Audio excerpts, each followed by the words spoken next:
काहे भइल गिरफ्तार हो। मंचला रिकॉर्डिंग स्टूडियो।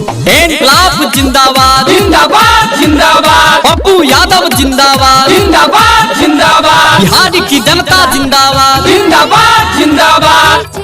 क्रांति हाँ हाँ आंधा नगरी चौपटी राजा कैसन बा सरकार हो।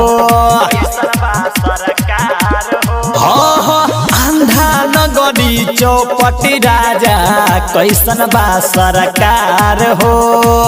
पप्पू यादव गरीब के जान। हाँ हाँ पप्पू यादव गरीब के जान काहे भइल गिरफ्तार हो। पप्पू यादव गरीब के जान काहे भइल गिरफ्तार हो।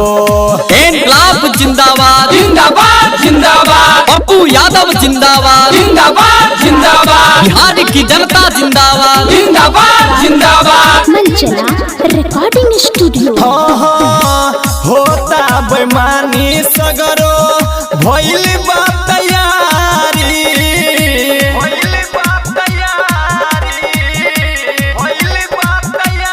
हाँ हाँ कोरोना के नाम पे देता आदमी के मारी।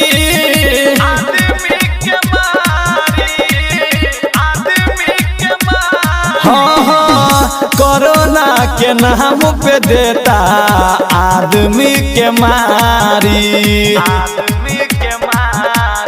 हाँ हाँ जनता के रूप में बोलल भइल बा देख अत्याचार हो। हाँ हाँ जनता के रूप में बोलल बाटे पूरा भइल अत्याचार हो। पप्पू यादव गरीब के जान। हाँ हाँ पप्पू यादव गरीब के जान काहे भइल गिरफ्तार हो।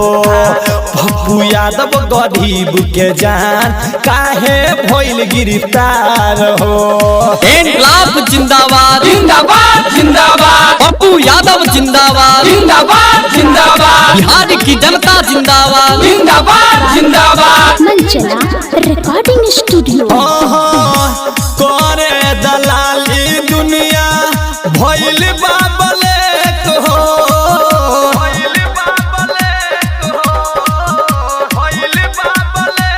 हाँ हाँ सगरो बिहार में नीतीश कैले बा अटैक हो।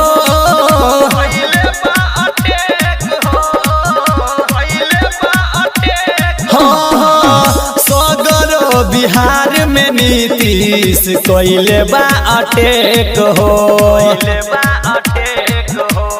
हाँ हाँ कमला लिखे संजीत गावे करेला विचार हो। हाँ हाँ बिहार के जनता बैठ के पूरा करेला विचार हो। पप्पू यादव गरीब के जान। हाँ हाँ पप्पू यादव गरीब के जान काहे भइल गिरफ्तार हो। पप्पू यादव गरीब के जान काहे भइल गिरफ्तार।